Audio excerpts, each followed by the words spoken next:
Welcome back to Surface Unscripted, episode 120 or 120 something. Brevan, Brett, how are we doing, boys? Yeah. Sorry. We knew this was going to happen. Okay. I'll just quickly go. I've unfortunately broken my hand. So, yeah, no more rugby for me. And it was getting to the good part of the season, so that sucks. But otherwise, all good and ready for another crazy week of test week against the All Blacks. A lot has already happened in the media, so yeah, keen to see how this unfolds in Cape Town. Yeah, at least if the team doesn't win the league, then you can say it's because your hand was broken. Yeah, fair enough. Brett, you doing well before we jump into it? Yeah, no, I'm lacquer. I also have 2 broken ribs, but I'm fine. I can breathe a little bit. Yeah, fair enough. Anyway, let's jump into it. People don't want to know how we are. They want to know what we think about the rugby. And we've got, obviously this video is going to be based around the predicted lineup for the Springboks to take on the All Blacks. But there's a couple of news stories that has come out, and we expect it after a very, I would say, controversial match in terms of officiating. But before we even get into that, we saw Joe Schmidt come out and say, listen, Angus Bell was cleared up to come back onto the field to scrum against South Africa.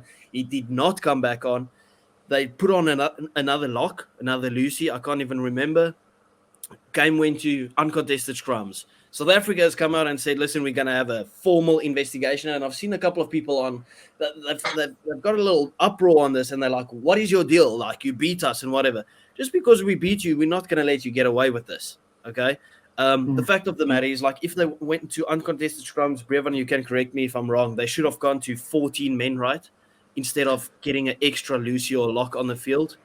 Do you guys know anything about that? I'm not going to say that I know that. I just read it. Look, I know a lot about rugby, but this is one of the things that I'm like a bit not too clued up on all the exact rules. I basically do know that the only time uncontested scrums can occur is if there's no available front rower, if I'm not mistaken, that is able to scrum. So, like, for instance, if they cannot replace the one front rower with another one that is qualified as a World Rugby front rower, then obviously it goes to uncontested scrums. But the other rules around it, I'm not 100% sure. Yeah, Brett? Yeah, you actually you were right the first time that yes, the player has to go off the field. Same, it happened in the World Cup, if you can remember. There was a lot of confusion around it, that if a player can't come on and then a Lucy has to come on, then the other player has to go off, and you're pretty much playing with 14 players because it's uncontested scrum, so you have a benefit now, but you shouldn't, because you are the one that caused the uncontested scrum, so you have to lose a player. Okay. So, yes. So, and what's our thoughts, Brett? You can continue on South Africa actually lodging this formal investigation. Are you for it? Are you against it? No, I'm 100% for it. I feel like you're bringing the whole game into disrepute, and like, it's people are like all over my comment section. South Africa is called a cheat this weekend. And the last 3 games that they played against New Zealand, we called cheats because refs made different decisions to what the fans wanted. So I'm all for it. Go for it. Investigate Australia. Kick them out of World Rugby. I don't care. They must learn. Drastic. See, I don't know too much about any of this. I mean, obviously, I saw a brief article on it. I didn't really read too much about it, so I can't say I'm educated on what the ins and outs of this whole thing are. But my basic opinion on it is, if you are able to field a front rower and the game rule says part of the game is scrums, can't have to follow the rules. It's like almost saying, I knocked the ball on, but nah, maybe this guy, I don't know. I can't find a perfect analogy, but especially like they don't want to follow the rules, if that makes sense, if they look in that regard. So if someone disobeys the rules, there should be some form of punishment. So Yeah, I think that kind of the basis on what it's around is like for future reference, because then easily a team can say, listen, okay, well, he passed his HIA, but we don't want to send him onto the field because we know South Africa, a large part of their game comes down to scrum time. And if they say, listen, okay, well, the Wallabies got away with it, we can get away with it. And then let's say that costs South Africa the game, because now we can't run set pieces off the scrum. We can't get our scrum penalty, for instance, or we can't dominate as physically as we necessarily wanted to. Now we know, okay, well, there's a formal investigation lodged. They will look into it a bit more before they go into automatic, okay, uncontested scrums, knowing Angus Bell can come back onto the field, if you get what I mean. I think that's kind of the basis around what it's built, so that if a team struggles at scrum time, they can't just use this as a get out of jail free card. That's kind of my opinion on it. Yeah, does anyone have anything to add before we just move on to the Haka? No, you summed up that quite well. I'm happy. Yeah, and then anyway, moving on to the Haka, we had a quick discussion about it. What was it, on Monday? And we both, all of us know that, listen, the plane was a technical error, just literally a timing thing. But the one thing that I kind of don't like, and I've seen a radio skit out here in South Africa, I'm not sure what radio station it is, that talked about, yeah, they made this joke about the Haka boy. They think they can come and perform the Haka while we're singing Sister Bettina, right? Whoopsie.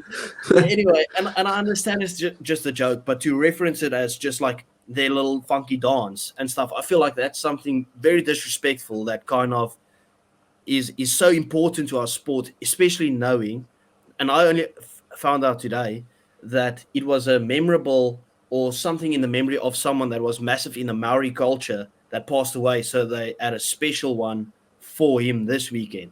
So I just feel like the disrespect kind of from our country has been a bit crazy this week on it. Have you guys seen it? Yeah, no, so sorry, I just want to add that radio station. I'm going to say who it was. It was Jacaranda. The guy is a complete tool. Every time there's something about rugby, he butchers everything. He made a Springbok team the other day where he had his two locks that he selected, that his favorite that should play together is Bakkies Botha and Eben Etzebeth. And he had Beast and I think who was the other one? Beast and Osturant, the two props, two loose heads, 2 4-locks. The Oak's a tool. The Oak is a complete tool. So, and like he doesn't know what he's talking about when it comes to rugby. So he just disrespected everyone, and that shouldn't have been on social media. Like the producers of that should have taken that off and said, listen, I even forget his name, but they should have said, listen, you are an idiot. Stop talking about stuff you don't know anything about, especially when it comes to rugby, and move on with your life. Go sing a song or something. Yeah. So like from the way I took, because obviously I was there, and when I first saw the plane coming over, when they were doing the Haka, and then obviously the fireworks and the Sister Bettina came on, I immediately there was like, that's it. I'm all for, and I'll get to this now, but I'm all for us jeering against the Haka, not like booing, but like giving our own kind of song towards it. I'm all for that.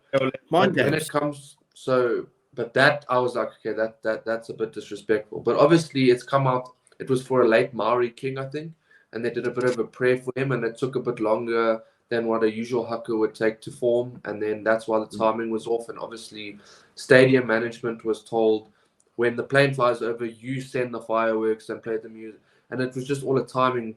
And obviously, it's right to apologize, because obviously, but where I don't agree is where I've seen some South African social media influencers or whatever say, or rugby content creators in their own right, say we should sit there in silence and respect the Haka. I completely disagree with that. Now, we are giving you the right to come onto our field and perform your ritual. If we want to show a nation how much we take the challenge to you and we want to sing while you do the Haka, it's not because we disrespect you. It's just saying, come, we accept your challenge type of thing. That's what it's all about. It's not about disrespect.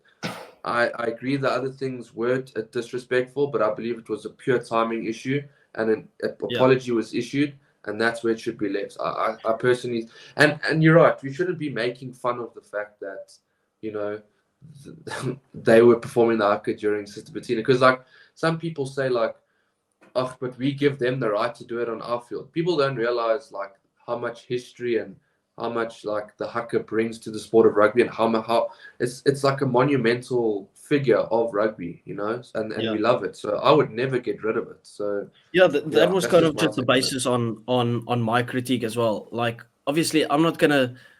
We issued an apology, but we all know it was a timing issue with the plane, right? The plane can't circle the stadium and then all of a sudden fly over it. That's a timing issue. And yeah, the DJ was terrible for playing Sister Bettina. My issue was plainly on some of our own people disrespecting the haka, not understanding what it's for, and literally going onto a radio station and calling it just like a little dance. Well, it's so much more than that when it comes to like literally. Doesn't New Zealand have a bunch of like race stuff that they also had with the Maoris and stuff? So it's kind of like an empowering thing for them as well. Anyway, we're getting into politics. We don't want to do that right now. Okay, we've issued our apology.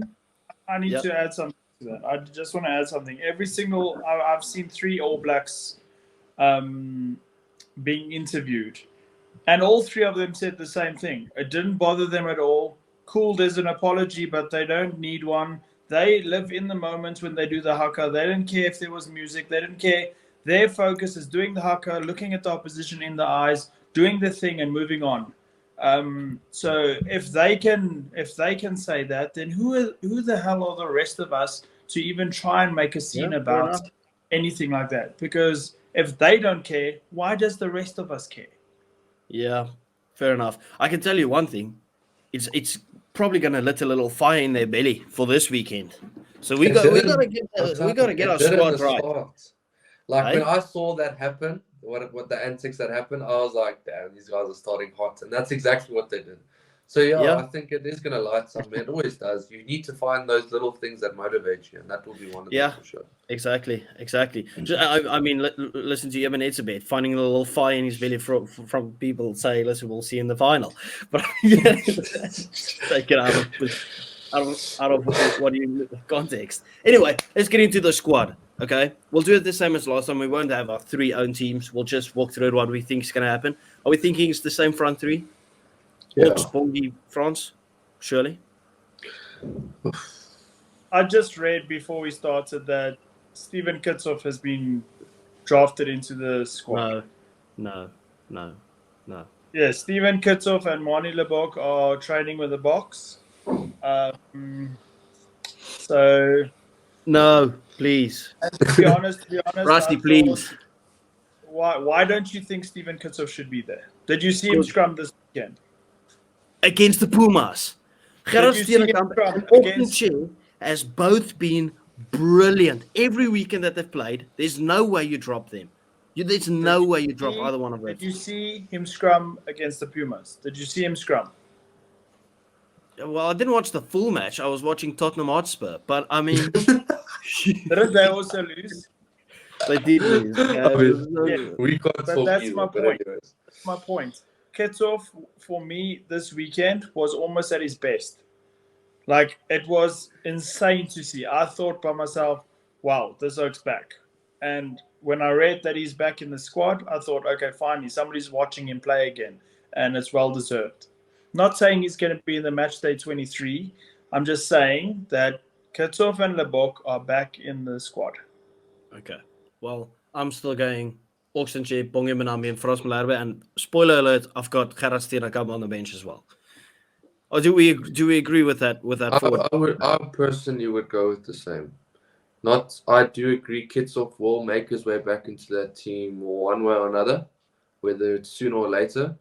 But personally, I'd give it maybe against Argentina so that it's more of an easier return to Test rugby, just my personal opinion. But I would go with what you said, Tivon. I mean, casual. My apologies.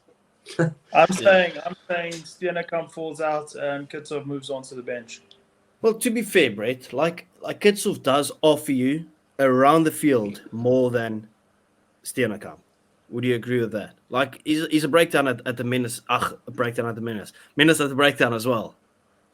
Yes, but he's the only thing that I feel currently he does better than Steenekamp, because Steenekamp is working on his general play, is his jackling. I think Kitshoff is one of the best jacklers in the world. That's all. That's the only thing I see him currently above Steenekamp, because Steenekamp scrumming at this point is he could start. Yeah. Okay, fair enough. You haven't convinced me, but you've made me more open-minded to it, and that's important in this world. Revan, seeing that you're a lock, take us away. What do you think is the lock bearing? I personally would go with Eben Etzebeth and Ruan Nokia.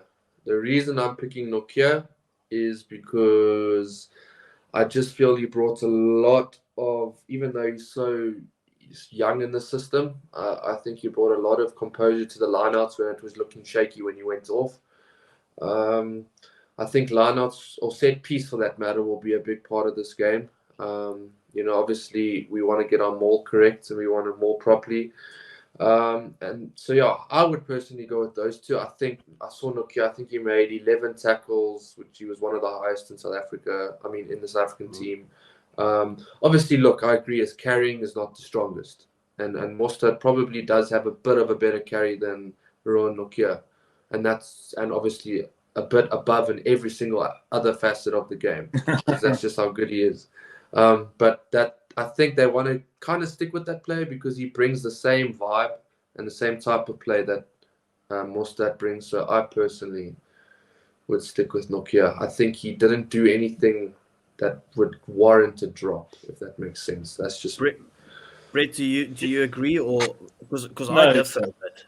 Yeah, so I think they said that Argia will be ready for the second test. I'm going to say Argia is in the team with Eben and Norkia drops to the bench, which makes Peter Steff go to 7 and Ben Jason Dixon out of the squad. Oh wow, that's not what I had. If Argia is back, I don't think he starts. I think it's going to be Eben and Peter Steff. It's going to be the lock bearing. he's going to put Ulrich on 7. No, I'm still on 7. Well, let's go into the loosies, right? Because then we'll just say it. I've got Marco van Staden in 6. I'm still backing Ben Jason Dixon in that 7 jersey. I don't think they drop him after one shaky performance. We said the same thing about Sasha. You don't drop him after one shaky performance. And then I've got Jasper in that 8 jersey who had an absolutely brilliant game. I think you back them a bit. And Ulrich, obviously, he's still on my bench. That can cover multiple positions as well. But I think to drop Ben Jason Dixon after he's had very good performances in every single game, and he's had a shaky game once, it doesn't do his confidence any well dropping him off after just one bad performance. I think he steps up next weekend. That's where I'm going. What happens if he doesn't? What happens if he doesn't step up? And it's just a bogey team. New Zealand is his bogey team. It started last week. It's still in the back of his mind. I played shit. Now I'm in quicksand. Now I'm going to play shit again. I think Rassi drops him completely. Well, not completely, but if the lock pairing is Peter Steff and Eben, then Ulrich Loh deserves to start at 7. I wouldn't be surprised if they just switch Ulrich Loh and Ben Jason Dixon goes onto the bench and Ulrich starts. Yeah. Maybe. But I do think Ben Jason Dixon will be involved to some degree because it's the same thing that we said about Sasha, as I just mentioned. Like if Sasha struggled so much last weekend, would you say like, oh, we just drop him out of the team because he doesn't know? No, we know that this guy's the future. We know Ben Jason Dixon will play a ton of games for us. Like just get him, keep him involved, even if it's just from the bench. Revan? Yeah, my 6 will be, well, I saw something that they said, I don't know how it would be possible. So I'm going to say probably Marco van Staden. But they are saying that they're hopeful for Sia. But I have no idea how that's possible. Who's that fated like this? Dude, I mean, I saw it in the conference. Recovery. But even worse, like he'd be back in a week from a fracture ways. I mean, if that's the case, then Sia's superhuman because coming back from his knee injury that quickly, and then that guy's got superpowers, I swear. Anyways, Marco van Staden 6, Peter Steff 7 for me, and then Jasper at 8. Yeah. Brett, you going with Jasper at 8? Yeah, definitely. I felt like It was a great comeback game. Yeah. Like he wasn't a formidable standout player, but he did nothing wrong. I actually think it was one of his best performances in the green and And gold his, jersey. and his He was discipline solid. was a lot better. Like, there was Yeah. no silly discipline from him. So that's a good sign. A Jasper like that, I'll enjoy watching. Yeah. Yeah, he was very steady. He was very steady. I don't even want to go to the back line. I want to hear who's on your guys' bench with all of this stuff. But Sure. we're not going to the bench yet. Let's do the back line. Are we going same 9-10 combo? Yes, I I've would. heard people talk about Jaden Hendrickson. No, Possibly. no, please no. If Jaden Hendrickson plays, then the All Blacks are going to win. I agree. I'm going Reinach and Sasha. I'll keep it like that. I'm also going to keep it like that, but I do think that Reinach, he was okay. He didn't do anything wow. His box kicks were actually very good, but I feel like Grant does deserve a start. But then again, Grant is like we said, the backline Quagga Smith. He's such a good bench player. He's so good off the bench. It sucks because, like, everyone wants Grant to start, but like the guy he doesn't do himself justice. Like, he just comes off the bench, puts in a world-class performance, and it's like, if I could have this every single time for 25 minutes, I mean, I would take it every day of the week. So, yeah, it has to be Quibus. And look, there's nothing against Jaden. I just don't think he's better than Quibus. Let's just put it straight like that. I think Quibus is better, more experienced. Yeah. And I think Quibus, yes, he's misfired a bit, but that's normal. I do expect him to pick up. He's one of those players that is just, when he's at his best, it's insane. I mean, it would be a ballsy move to say, listen, okay, Grant, you're getting your second chance to start, well, actually your first game to start, and it's against the All Blacks, and it's kind of like the title decider. That's kind of how it feels like at the moment. So I don't think we'll do that. I do believe Grant will get a start against Argentina. I think he had the opportunity last time. He might get it. That even the home game against Argentina, maybe just like, okay, well, didn't work out last time. Let's go again. That's what I'm kind of thinking. I'm still going Reinach and Sasha in that 10 jersey.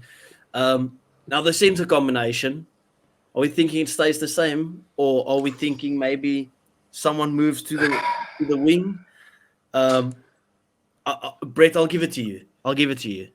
You've had time to think about it because we brought it up on Monday. Yeah, I did actually. I've been thinking about it the whole time because if it's a tricky one because with Kurtley Orange probably being out, who goes to wing? And I think like JC can be the guy that goes to wing with Am coming in, or a Moody going to wing, and the centre pairing staying the same. So this is where I was hoping I wouldn't be put on the spot because, to be honest, I have no idea. Like, so I know David Dalenda is going to be the 12th. Yeah. So what I want is, right, David Dalenda has to start. Whether he didn't have the best carrying game, I don't think that's his fault. I think that was strategy. He was our feature.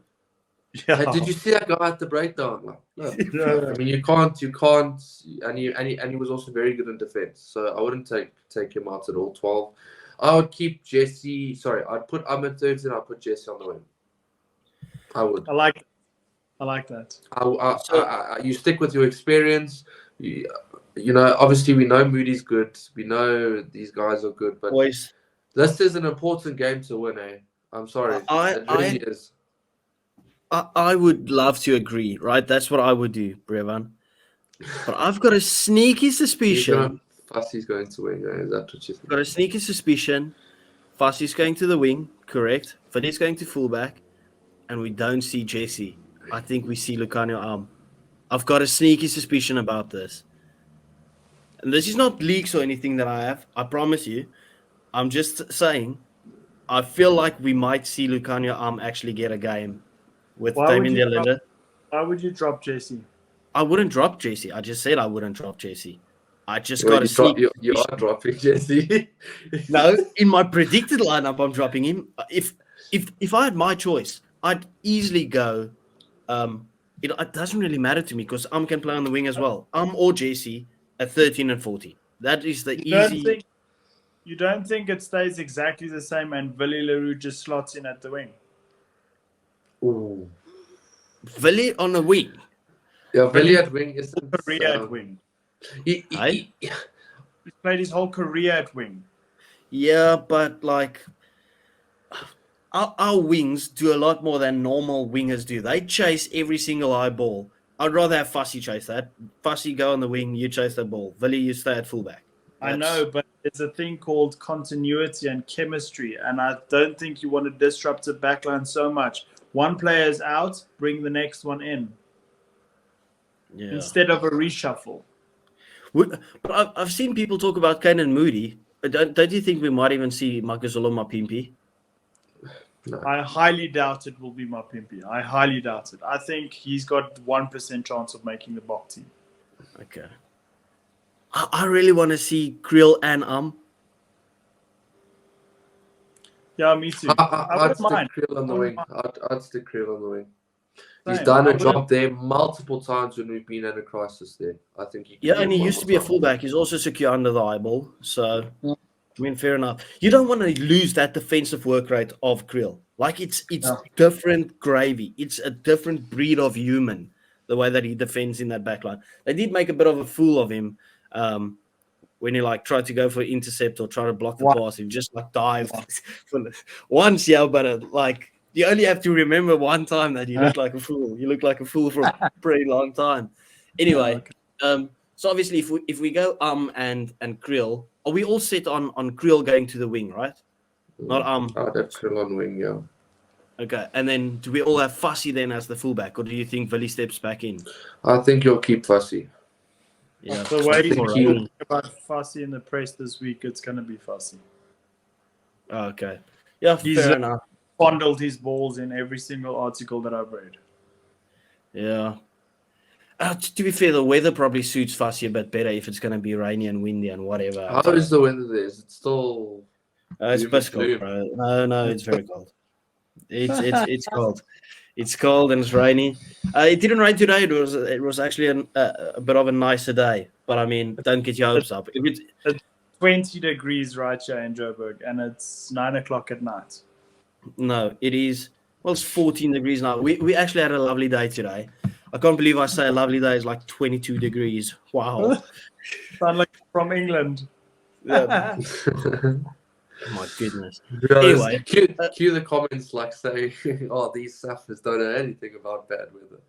Oh, those are the best. We don't care about bad weather. If you use the good weather, we enjoy good weather. I mean, people might make water jokes because we don't have water. I'll make weather jokes because you don't have the good weather. Do It's we one not of have those water? things. I've seen that in all the comments. Like, we do what? At least we have water. What's that on about? Who doesn't have water? Wasn't that like in 2018 when our dams were like dried up? I couldn't That was even in Cape play Town, school though. sports. I couldn't play Cape school Town. sports. That was only Cape Town. We had Look, you what got water there. I'm sure you what filled do you that from think the you- tap. Vodka. It's cold. It's gonna Okay. heat up the body. Anyway, We're going to just talk about to the bench, backline. boys. Yeah, let's talk about the bench. Well, Brett, are you going Kitsy? I'm going Kitsy. I'm going Kitsy, Marks, and that's the original bomb squad. They even made a beer fair enough. bomb squad. Yeah.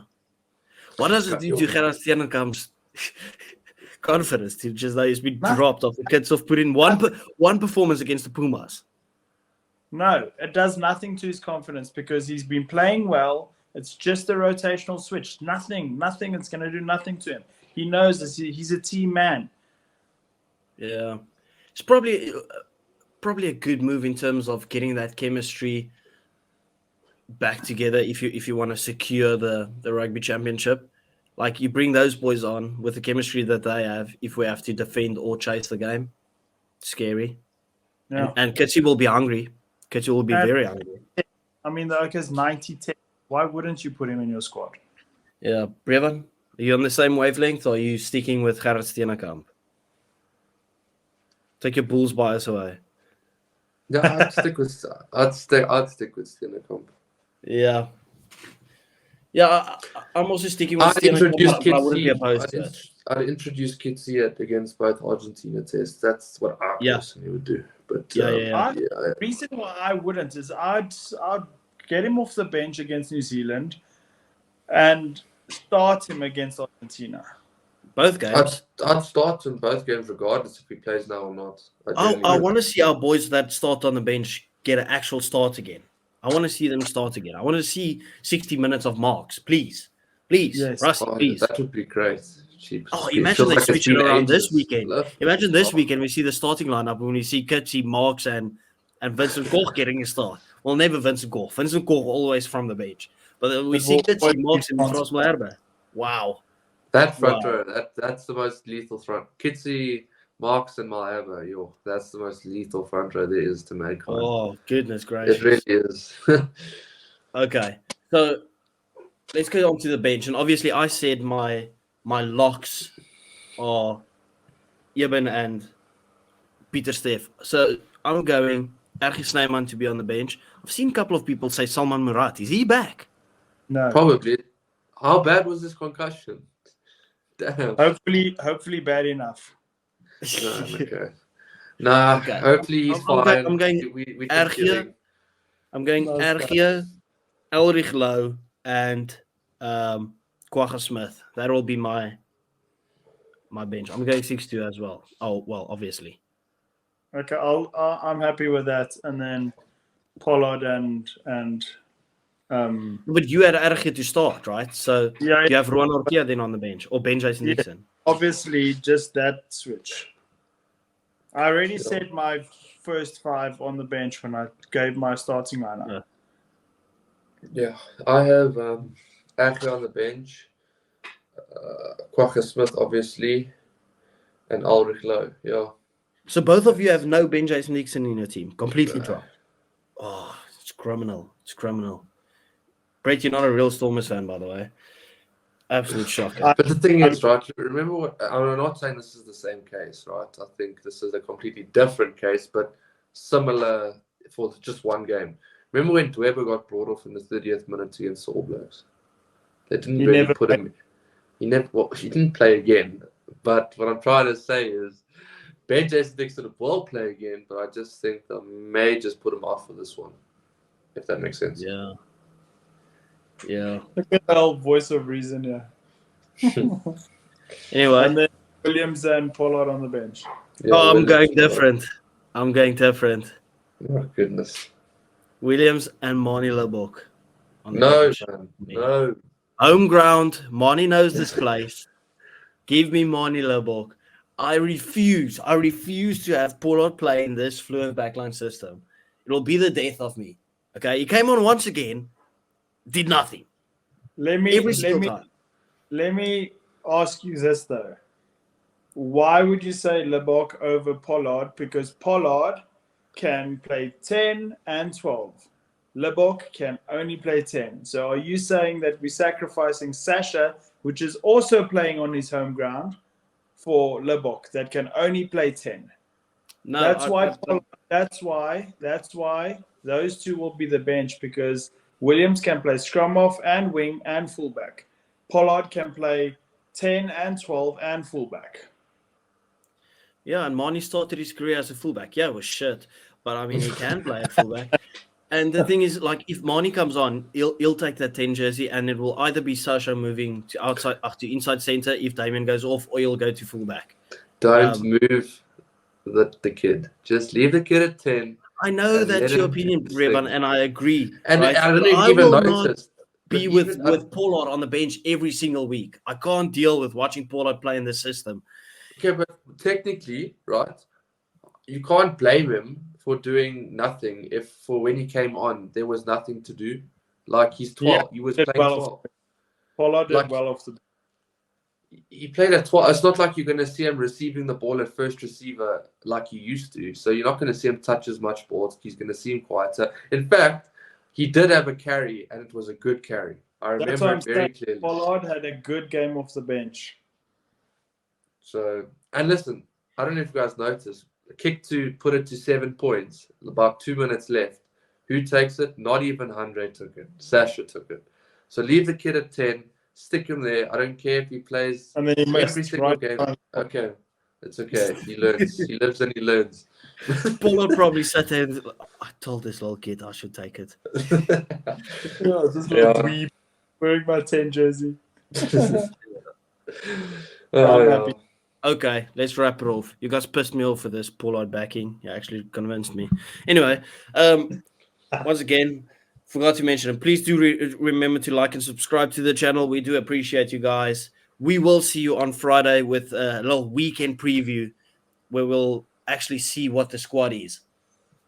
My bum's doing this to see what the squad is. Yeah, I'm very because nervous. first time in ages he hasn't selected a team on a Tuesday.